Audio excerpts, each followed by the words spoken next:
जय हिंद मेरे प्यारे बच्चों। जय हिंद जय भारत। कैसे हो आप सभी? तो आपका ये है मैथ का प्रैक्टिस सेट नंबर 2। एप्लीकेशन पर द प्रैक्टिस बैच में सेक्शनल मॉक टेस्ट सभी टीचर के चले हुए हैं। उसमें दो मॉक टेस्ट रीजनिंग के मैं करा चुका हूँ, जिनका सॉल्यूशन इसी चैनल पर आपको मिल चुका है। प्लेलिस्ट बनी हुई है, आप प्लेलिस्ट में देख सकते हो। मैथ में आज ये दूसरा मॉक है जो मैं कराने जा रहा हूँ। अगर आप सभी को ये मॉक लाइव लगाना है तो आप एप्लीकेशन में द प्रैक्टिस बैच ज्वाइन कर सकते हैं। रिपीटर्स और वर्दी बैच वालों को ये फ्री ऑफ कॉस्ट दिया गया है बैच के अंदर ही। ठीक है। और अगर आपको सिर्फ क्वेश्चंस प्रैक्टिस करनी है तो यूट्यूब पर आप रोक रोक कर इस सॉल्यूशन को देख सकते हो। पॉज करो, क्वेश्चन सोल्व करो, आंसर दो, पॉज करो, आंसर दो। जो भी आपका स्कोर रहेगा, लास्ट में आपको स्कोर अपना कमेंट बॉक्स में छोड़ना है। और ये सीरीज अभी तो शुरू हुई है, बहुत दूर तक जाना है। और मैं गारंटी देता हूं बहुत कम बच्चे लास्ट तक टिकेंगे और उन्हीं का फाइनल सिलेक्शन होगा। इसीलिए मैं कहता हूं कि पढ़ाते तो हम लाखों बच्चों को है, लेकिन उन हजारों में सिलेक्शन होते हैं जो लास्ट तक टिकते हैं। और अपना स्कोर लास्ट में आपको जरूर बताना है, जिससे मुझे पता चलता रहे कि आप प्रोग्रेस कर रहे हो या नहीं। लीजिए पहला क्वेश्चन। उसने कहा है, हाँ, और ये जो एग्जाम के मैं नाम लिखता हूँ ये भी मैं बता दूं, जो बच्चा नया जुड़ा है, EDCIL एयरफोर्स का पेपर करा रहा है और उसका पैटर्न पूरा वही है जो रेलवे और SSC रखता है। तो मैं वहां से आपके लिए बेस्ट क्वेश्चन छांट कर दे रहा हूँ। एग्जाम का नाम इसलिए लिख देता हूँ जिससे तुम्हें थोड़ा मोटिवेशन मिले कि एयरफोर्स का स्टूडेंट किस लेवल के क्वेश्चन कर रहा है। देखो ध्यान से। वो कहता है 8% की रेट पर 7200 इतना हो जाता है, तो बताइए कितने साल में होगा। आप इसको मुंह जुबानी कर सकते हो। कैसे? 7200 से 8928 हुआ, 28 को इग्नोर करो। 7200 से 8900 लगभग 1700 रुपये ब्याज मिला, लगभग। अब अगर तुम 7200 का 8% देखो, 7000 का ही 8% देख लो। 7000 का 8%, 8 सत्ते 56, 560। और 560 में अगर मैं 3 की गुणा करूं लगभग, तब मैं आ जाऊंगा। यानी 560 560 560, 3 बार मुझे ब्याज मिलेगा तब मैं आ जाऊंगा। तो आंसर हुआ 3। एक तरीका तो ये है। दूसरा तरीका ये है, यहाँ पे तुम SI निकाल सकते हो। कैसे? 8928 -7200, जो कि 1728 आएगा। और SI का बड़ा प्यारा सा फॉर्मूला होता है PRT/100। जैसे ही तुम ये लगाओगे तो तुम्हारा आंसर तुरंत आ जाएगा।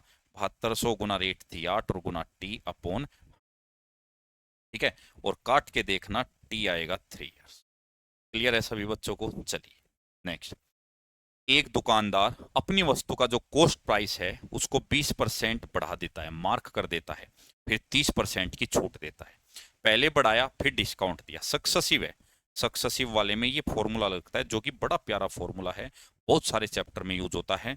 तो पहले 20% बढ़ाया तो +20, फिर डिस्काउंट दिया, डिस्काउंट नेगेटिव होता है तो -30, और आगे आएगा +20 गुणा -30, जो कि माइनस बाहर आएगा, और अपॉन 100, ये डबल जीरो कटी, और ये बना माइनस का कितना, 36, यानी फाइनली माइनस का 16। तो ये आपको लॉस हुआ। ऐसे भी कर सकते हो, माना CP 100 रुपये है, इसको बढ़ा दिया 20%, तो मार्क प्राइस हो गया 120, और इस पे 30% की छूट दी। तो यहाँ बढ़ाया था 20% और यहाँ छूट दी थी 30% की। 12 36, 36 की छूट हो गई तो 84 में बेच दिया। तो यहाँ से तुम डायरेक्ट बता सकते हो कि लॉस हो रहा है सीधा सीधा 16%। नेक्स्ट। मैंने फर्स्ट मॉक में तुम्हें बताया था, अगर कहीं भी एंगल का सम 90 आ जाए, चाहे वो गुणा में हो चाहे वो डिवाइड में हो, तो तुम्हें अगर फॉर्मूले नहीं भी पता तो उसका आंसर 1 लगाएंगे, बताया था। हालांकि होना कैसे है, 10 55 को लिख सकते हो 90 - 35। गुरुजी, आपने इसको 90 - 35 क्यों लिखा? क्योंकि नीचे एंगल 35 डिग्री है, तो मैंने ऊपर भी 35 डिग्री बना लिया। और 10 90 - थीटा मेरे प्यारे बच्चों कोट थीटा होता है, यानी कोट 35 आपस में कटेंगे, आंसर आएगा। नेक्स्ट। वो कहता है 2 और 5 से कौन सा नंबर कटता है? देखो भाई, ये 5 से नहीं कटता, क्योंकि 5 से कौन सा नंबर कटेगा जिसके लास्ट में 0 या 5 होगा, ना ही ये कटता। और ये 2 से नहीं कटता। 5 से तो ये कटता है, लेकिन ये 2 से नहीं कटता। तो बच्चा ये लास्ट में 0 है तो 5 से भी कट जाएगा और 2 से भी कट जाएगा। नेक्स्ट। ये है समानुपात का। समानुपात में क्या होता है, बाहर वालों की गुणा बराबर अंदर वालों की गुणा, तो एक्स स्क्वायर हो जाएगा 228.9 इंटू 36.1। जैसे ही तुम यहां से दशमलव हटाओगे बटे में 10 और बटे में, अब x का मान निकालोगे, तो जैसे ही तुम ये रूट हटाते हो तो यहाँ रूट लग जाएगा, स्क्वायर हटाओगे तो दूसरी साइड रूट, और बाहर आएगा 17, और 361 होता है 19 का स्क्वायर 19, और अपोन में आएगा 10, और 9 सत्ते 63, लास्ट में कितना, या मल्टीप्लाई कर लो भाई, 17 निम्मा 153 3 हासिल लगे 15, और 17 एकम 17 और 15 32, तो 323 आंसर आएगा। 323 इसी ऑप्शन में है, अपोन में 10 है, इसलिए 32.3। नेक्स्ट, वो कहता है P is a number, P एक ऐसी संख्या है सच दैट कि इसमें अगर उस पी का मान रख दो तो ये 11 से कटेगा। 11 से कटने का रूल क्या होता है, ऑल्टरनेट डिजिट का जो सम है, यानी 6 और 5 11 और प्लस पी, 6 5 और पी, इनका जो योग है, और बची हुई जो है 9 और 4, इनका जो योग है 9 और 4, तो ऑल्टरनेट डिजिट का योग, अब इनका जो डिफरेंस है, इनका डिफरेंस जो है वो या तो 0 आए या 11। अब मुझे बताओ 6 और 5 11, 9 और 4 11, 9 और 4 13, सॉरी, तो मैं पी में क्या रखूं, 2 रखूंगा। क्यों, क्योंकि 6 और 5 11 ऑलरेडी है, अगर मैं पी को 2 रख दूं तो 13 हो जाएगा, और 13 माइनस 13 0 आ जाएगा, तो पी का मान मैं क्या रखूंगा। नेक्स्ट, 15 20 25 की 3 छूट दे दी है, तो सिंगल छूट पूछा है। पहले इसको मैं तुम्हें सिखाता हूं सीरीज मेथड, 100 मान के, मुंह जुबानी करो। माना 100 रुपए का सामान है, जरूरी नहीं तुम पहले यही छूट दो, 100 रुपए का सामान है, पहली छूट तुम कौन सी मान लो, पहली छूट तुम मानो 20% की, आगे पीछे कर सकते हो। 100 का सामान है, 20% की छूट दे, कितना रह गया, 80 रुपए का रह गया। 80 रुपए पे 25% की छूट दी, 25% यानी 1/4, 80 का 1/4 20 होता है, 60 रह गया। 60 पे 15% की छूट दो, 60 पे 15, 15 छिके 90, 9 रुपए की छूट दे दी, 51 रह गया। अगर सामान 51 रुपए का रह गया, 100 रुपए का सामान 51 का रह गया, तो 49 रुपए की क्या हो गई, छूट हो गई। ये तरीका समझ में आया होगा। दूसरा तरीका ये कर सकते हो, यहां लिख लो एमपी और यहां लिख लो एसपी, रेसो मेथड। 15% की छूट दी है, 15% होता है 3/20, 15 बटे 100 काट के देखना, और यानी 20 पे 3 की छूट दे दी, 17 में बेच दिया। 20% होता है 1/5, 5 पर 1 की छूट 4 में बेच दिया। 25 होता है 1/4, 4 पे 1 की छूट 3 में बेच दिया। ठीक है, अब 4 से कटेगा 5 बार, ये आया 5 पंजे 25 चौका 100, और ये आया 17 3 51।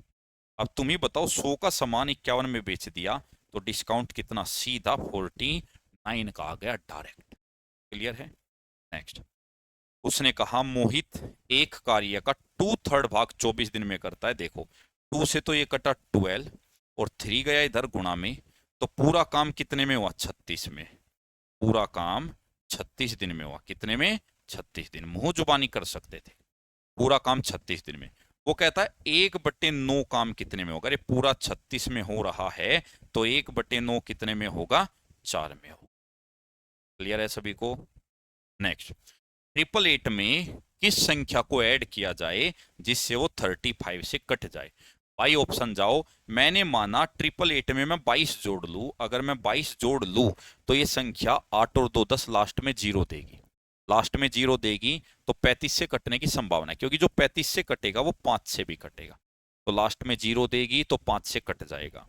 लेकिन अगर मैं 23 को जोड़ू तो 8 और 3 11, लास्ट में बना 1, और लास्ट में अगर 1 है तो 5 से नहीं कटेगा। और अगर मैं 20 को जोड़ू, लास्ट में आएगा 8 8 8, लास्ट में 5 से नहीं कटेगा। और अगर मैं 21 को जोड़ू, लास्ट में आएगा 9 9 भी 5 से नहीं कटेगा, 7 से काटने की जरूरत ही नहीं पड़ी। Next, 14 person can build a house in 60 days, 14 आदमी 60 दिन में बना सकते हैं। How much time will 30% take to build the same house, तो बताइए 30 आदमी कितने दिन में बनाएंगे। देखो भाई, इसको भी मौजुबानी करो। 14 बनाते हैं 60 में, तो एक साइड आएगा 14 गुना 60, और 30 कितने में बनाएंगे, एक साइड आएगा 30 गुना x।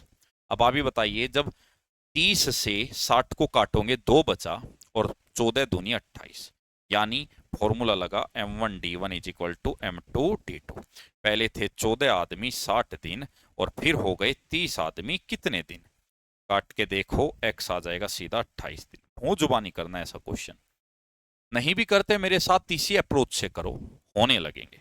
ये आपका आ गया बोर्ड मास का। बोर्ड मास में पहले छोटे वाला ब्रैकेट सोल्व होगा। 12 में से 10 गया 2 और 2 माइनस 4 -2। अब ये 10 -2 बचा कितना 8 और 30 में 8 जोड़ू 38, ये बना 35 - 38 माइनस का 3 आपका आंसर। वो कहता है the number of boys and girls in a class are in the ratios. Boys और गर्ल्स इस रेशो में 3 and 5 में। आगे उसने कहा percentage of boys in the class. तो क्लास में कितना परसेंट लड़का है, लड़का कितना है 3 ऊपर रखो। जिसके बारे में पूछा है वो ऊपर रखा जाता है। तुलना किससे हुई है, क्लास से, कि लड़का कितना है क्लास में। तो क्लास में यानी नीचे 3 + 5 दोनों रखेंगे। क्यों, क्योंकि लड़का बताना है ऊपर रखा। नीचे 8 इसलिए रखा क्योंकि क्लास जो है वो दोनों से बनेगी, लड़का और लड़की। ठीक है, और गुणा कर 200% में आंसर आएगा। नीचे ये 8 है, 8 से 100 काटा 12.5 और ये 37.5। सीधा भी पता होगा आप लोगों को कि 3/8 क्या होता है, 37.5। नेक्स्ट देखो, a person crosses a 900 metre long road in 6 minute. एक आदमी 900 मीटर लंबी सड़क को 6 मिनट में क्रॉस करता है। स्पीड बताओ किलोमीटर आवर में। एक काम करो, 900 मीटर की है तो 0.9 किलोमीटर कह सकते हो। 900 मीटर को 0.9 किलोमीटर। और 6 मिनट है, मिनट है मिनट। अगर तुम इसको भी 6/60 करो तो 1/10 आवर्स कह सकते हो। तो ये किलोमीटर में यहीं बदल लिया और ये आवर्स में बदल लिया। और स्पीड का फॉर्मूला होता है डिस्टेंस अपॉन टाइम। डिस्टेंस 0.9 और आवर्स 1/10। 10 गया ऊपर, स्पीड आई 9 किलोमीटर पर आवर। ऐसी अप्रोच से क्वेश्चन करने हैं तुम्हें। Next, A can do a piece of work in 8 days। A 8 दिन में करता है। While B can do it 7 days। B 7 दिन में करता है। इफ दे वर्क ऑल्टरनेटली, दोनों काम को एक के बाद एक दिन करते हैं। ए से शुरुआत करते हैं। ये बंद कर देना भाई ऐसे। तो उसने कहा है कितने दिन में कार्य कंप्लीट होगा। देखो भाई, ए करता है कितने में, 8 दिन में, और बी करता है कितने में, 7 में। तो कार्य कितना मानेंगे, 56 मान लिया कार्य। और एफिशिएंसी होती है वर्क अपॉन डेज, यानी 7 एफिशिएंसी इसकी आई और 8 एफिशिएंसी इसकी आई। आ गई। पहले दिन किया ए ने 7 करेगा, दूसरे दिन किया बी ने 8 करेगा। तो 2 दिन में कितना हो गया, 15 हो गया। ठीक है, तो 2 दिन में कितना काम हुआ, 15 वर्क हो गया। तो कितने दिन में, 2 दिन में। ठीक है, 2 दिन में 15 हो गया। अब मुझे एक बात बताइए, अब 2 दिन में यानी कि यहां पे मैं कह सकता हूं, आप अगर थोड़ा और इजी इसको बनाओगे, और इजी बनाओगे, तो आप ऐसे इसको लिख सकते हो कि भाई अगर देखे ए करेगा 7 और बी करेगा 8, 15 हुआ 15 वर्क कितने दिन में, 2 डेज में। हो गया। अब तुम इसमें किसकी मल्टीप्लाई करो, इसमें तुम 3 की मल्टीप्लाई करो, 4 की तो कर नहीं सकते। तो 15 × 45 वर्क हो गया कितने दिन में। इधर भी 3 की मल्टीप्लाई करनी पड़ेगी, 6 डेज में। अब नंबर आएगा ए का, तो ए कर देगा 8 वर्क, कितना, एक दिन और जुड़ जाएगा। तो 45 और 8 कितना हो गया, 45 और 8 कितना हो गया, 53। यानी कि 7 दिन से ऊपर लगेगा। तो 7 दिन से ऊपर लगेगा, पूरे 8 दिन भी नहीं लगेंगे। ये आंसर। बारीकी में जाना है तो 53 तो हो गया, बचा कितना, 3 काम। ठीक है, तो बचा 3 काम जो है ये और कर लो, 3 काम। अब तुम्हें पता है डेज का फॉर्मूला क्या होता है। डेज का फॉर्मूला होता है work upon efficiency, work upon efficiency. तो ये 3 काम हुआ वर्क, एफिशिएंसी कौन कर रहा है, बी। कौन कर रहा है इसको, इसको कर रहा है बी। तो अब आप ही बताइए, सॉरी ए ने तो 7 किया था ना, 7 7, तो यहाँ 4 काम बचा। इस 4 को कौन कर रहा है, इस 4 को कर रहा है बी। यानी कितने दिन में, 1/2 दिन। तो आंसर। नेक्स्ट, 240, 280, 560 का एचसीएफ बताओ। मैंने आपको बताया हुआ था कभी भी एचसीएफ बताना है तो जो दो नजदीक वाले नंबर है उनका डिफरेंस निकालो। नजदीक वालों का डिफरेंस आया 40। 40 एचसीएफ इससे बड़ा नहीं होगा। जो भी इनका एचसीएफ होगा वो डिफरेंस से बड़ा नहीं होता। मैक्सिमम यही हो सकता है। क्या ये ऑप्शन में, हाँ। तो एक बार चेक करो, 40 इसको काटता है, हाँ। 40 इसको काटता है, 28, हाँ। इसको, हाँ, यही है। इससे बड़ा नहीं हो सकता एचसीएफ। या तो यही होगा या इसका फैक्टर होगा। वो कहता है किसी वस्तु का सीपी है 2500 और 3000 में बेचा। 2500 का सामान 3000। अगर तुम 00 से 00 काटो और 5 से ये काट लिया, ये यानी 5 का सामान तुम कह सकते हो 6 में बेचा, तो 1 कमाया 5 पर। और 1 कमाया 5 पर, परसेंट में कितना होगा ये, 20%। कितना, 20%। ए बी बी सी सब दे दिया, तुम्हें रेशो पूछा है। पहली तो बात, अगर तुम्हें ऑप्शन से करना है तो 3 7 ढूंढो, ए बी कहाँ बनाता है। यहाँ 3 है तो ऑलरेडी यहाँ 7 होना चाहिए था, गलत। यहाँ 3 है तो ऑलरेडी 7 होना चाहिए था, गलत। ये हो सकते हैं दोनों सेम है, चेक मत करो। अब अगले में देखो कहाँ 4 9 बनेगा, 4 एंड 9। देखो यहाँ 9 है, 9 है तो पहले से ही 4 होना चाहिए था, गलत आंसर। या तो ये करो, या ए बी सी लिख लो, ए बी के नीचे 3 7 और बी सी के नीचे 4 9। ठीक है, इनकी गुणा कर दी 12, फिर इनकी कर दी 28 और फिर इनकी कर दी 9 7 63। तो 12 28 63 आंसर। नेक्स्ट, उन्हें कहा है 7658 के नजदीक नंबर बताओ जो 45 से कटे। देखो भाई, जो 45 से कटेगा वो 5 और 9 से भी कटना चाहिए, तभी 45 से कटेगा। तो कहता है इन ऑप्शन में से कौन सा नंबर ऐसा है जो 5 और 9 से कटता है। 5 से तो सारे कटते हैं, तो 5 से सारे कटते हैं। 9 से चेक करो, 9 का रूल होता है अंकों का योग 9 से कटना चाहिए। अंकों का योग यहाँ चेक करो, 7 और 6 13, 13 और 5 18 कट रहा है। 7 और 6 13, 13 4 17 नहीं कटा, 7 6 13, 5 18 4 22 नहीं कटा, और 6 6 12, 12 और 7 19 नहीं कटा। तो आंसर क्या हुआ? 268 के लिए चतुर्थनुपाती। चतुर्थनुपाती पता है, पहले 2 का रेशो, अंतिम 2 का रेशो। 2 और 6 का रेशो है 1 3। यहाँ भी अगर 1 3 बनाओगे तो 1 की वैल्यू 8 तो 3 की वैल्यू 24। या तो ऐसे करो, या फिर फॉर्मूला होता है BC अपॉन ए। तो 6 गुना 8 बटे 2। तो यहाँ से काटोगे, 2 से कटा 3 और 8 दिया 24। Next, last question. दो नंबर है जो थर्ड नंबर से इतना इतना ज्यादा है, तो इनका रेशो बताओ। इन दोनों का जो थर्ड से ज्यादा है, थर्ड को मान लो 100, इग्नोर कर दो इसको। अब ये दो नंबर थर्ड से इतना ज्यादा है, पहला 30 ज्यादा है 130, दूसरा 60 ज्यादा है तो 160। तो रेशो आया 13 और 16। तो ये हुआ आपका कंप्लीट। और एग्जाम तक मुझे जो लग रहा है बहुत सारे मॉक आपके हो जाएंगे अगर आप मेरे साथ ये मॉक टेस्ट भी लगाता है रीजनिंग और मैथ का। तो मैं तुम्हें आज ये कह के जाता हूं कि एयरफोर्स में तो आउट ऑफ आउट आना ही है, इसके अलावा डिफेंस का कोई भी एग्जाम दे लेना, वहां भी आउट ऑफ आउट आएगा। और इसके अलावा तुम एसएससी का भी अगर एग्जाम दोगे तो वहां भी याद ही रखोगे कि गुरुजी पढ़ा तो एयरफोर्स के लिए था, फिर ये एसएससी में रीजनिंग सारी की सारी कैसे हो गई, और मैथ के भी 25 में से 20 21 क्वेश्चन कैसे सही हो गए। और स्पीड तो तुम्हारी इतनी खतरनाक हो जाएगी कि अब आप देखोगे तो बहुत सारे एग्जाम में स्पीड के लिए बच्चे रो रहे हैं। और मैं तुम्हारी स्पीड यहीं ऐसी करा दूंगा अगले 2 2.5 महीने में कि तुम किसी भी एग्जाम में बैठोगे तूफान हो जाओगे।